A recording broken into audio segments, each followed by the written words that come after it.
Well, a court in Hong Kong has found 14 pro-democracy activists guilty of subversion.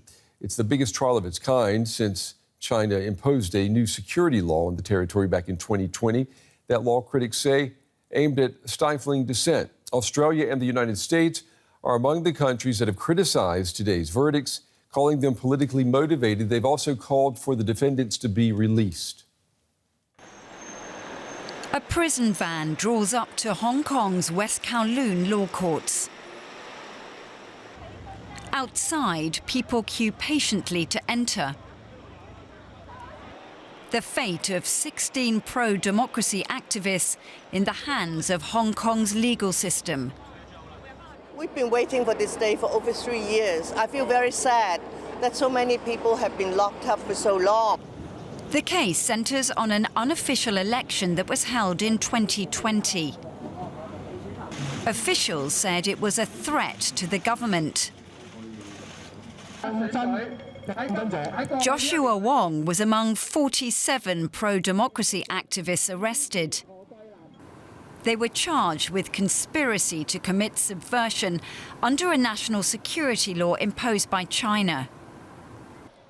That law had been introduced following protests which saw tens of thousands take to the streets to defend democracy. China said the law was needed to restore stability.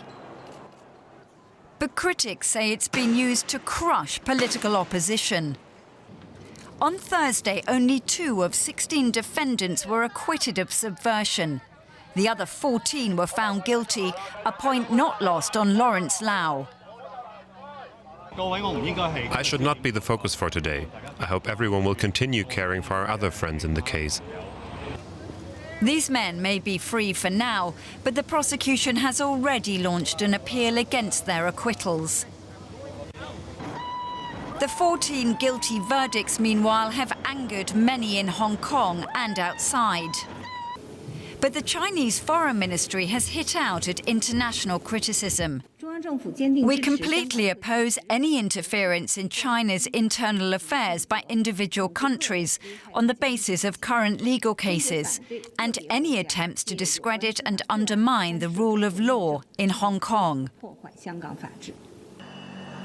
The other 31 defendants have already pleaded guilty, meaning all but 2 of the 47 people arrested 3 years ago could face life in jail.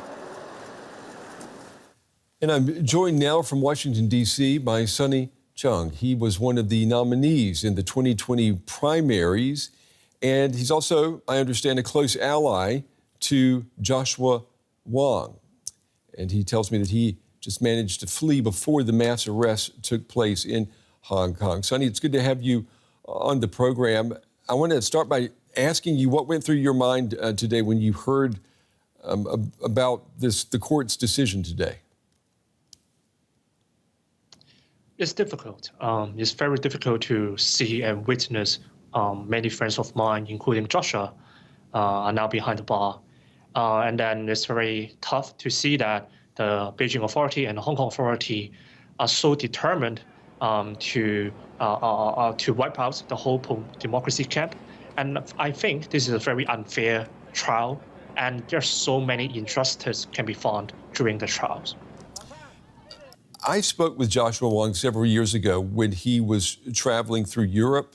He was trying to lobby for more support from Europe for the opposition's calls in Hong Kong. I remember asking him, why don't you leave Hong Kong while you're still able to? Isn't your freedom more important to you? He said he couldn't do that, that he was going to change the system. You made a different decision, didn't you? Yes, I made a very different decision, and now I'm an exile living in the United States. I think this is a very tough and life decision thing. I mean, that depends on each individual calculation. And for me, I think I understand that the trial is going to happen and the crackdown is going to happen. Mm-hmm. And then there's no fair and open and just and trials in front of us. So I made up my mind and then try to live and try to enjoy the freedom in another country to continue the advocacy for Hong Kong. And I think people will understand both what you have done and what Joshua decided to do. But on the outside, it can look maybe that like Joshua was naive and was not realistic about the reach and the power of Beijing in trying to rein in Hong Kong. Is that a fair assessment? Because he told me that he was going to change the system. I think this is a very not fair judgment and comment.